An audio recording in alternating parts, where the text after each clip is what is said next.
اس قدر باریک پسا ہوا زہر بھیجا اس کے ہاتھ کہ وہ سراہی پر ڈال دیا گیا، وہ کپڑے سے سرایت کرتا ہوا پانی میں اتر گیا۔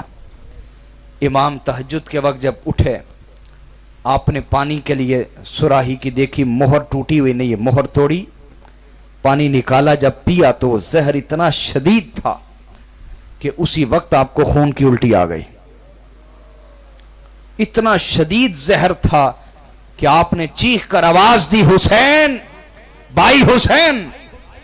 امام دوڑے آئے، بہن زینب، سیدہ زینب دوڑی آئیں، گھر والوں کو جمع کر لیا، کہا مجھے 6 مرتبہ زہر دیا گیا، یہ 7ویں دفعہ ہے، یہ اتنا شدید ہے کہ مجھے نہیں لگتا میں بچ پاؤں گا، آؤ میرا خاندان جمع ہو جائے، مجھ سے مل لے۔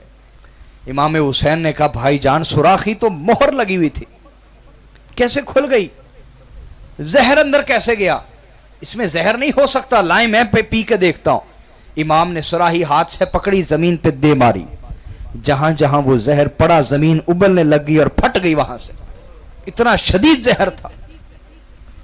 امام نے فرمایا اب نہیں لگتا کہ کوئی جان بچے گی، میرا خاندان جمع ہو جائے۔ خاندان کو جمع کیا، ایک تھال لایا جاتا، آپ اس میں الٹی کرتے اور جگر کے ٹکڑے ہو کے باہر گرتے، آنتے ٹکڑے ہو کے باہر گرتی۔ ایک تھال لایا جاتا، الٹی سے بھر جاتا، خون کی الٹی سے، وہ لے جایا جاتا، پھر دوسرا لایا جاتا، الٹی پہ الٹی، خون، جگر ٹکڑے ہو کے گرتا میرے امام کا، آنتے ٹکڑے ہو کے گرتی۔ 100 سے زیادہ جگر کے ٹکڑے ہوئے،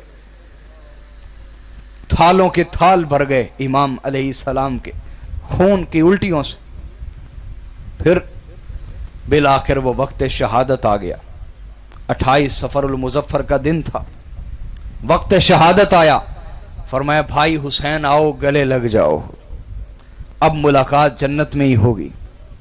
ان کو گلے لگایا، پھر اپنے بیٹے قاسم کو بلایا، وہی جو امام حسین کے ساتھ کربلا میں شہید ہوئے تھے، ان کو سینے سے لگایا، ایک ایک کر کے خاندان کے بچوں کو سینے سے لگایا، پیار دیا، دعا دی، پھر نصیحت کی میرے بھائی حسین، اللہ نے ہم بنو ہاشم میں نبوت رکھی ہے، ہم میں اللہ نے نبوت رکھی، لیکن مجھے سمجھ آ گئی ہے کہ اللہ نے ہم میں حکومت نہیں رکھی، ہم میں حکومت نہیں رکھی۔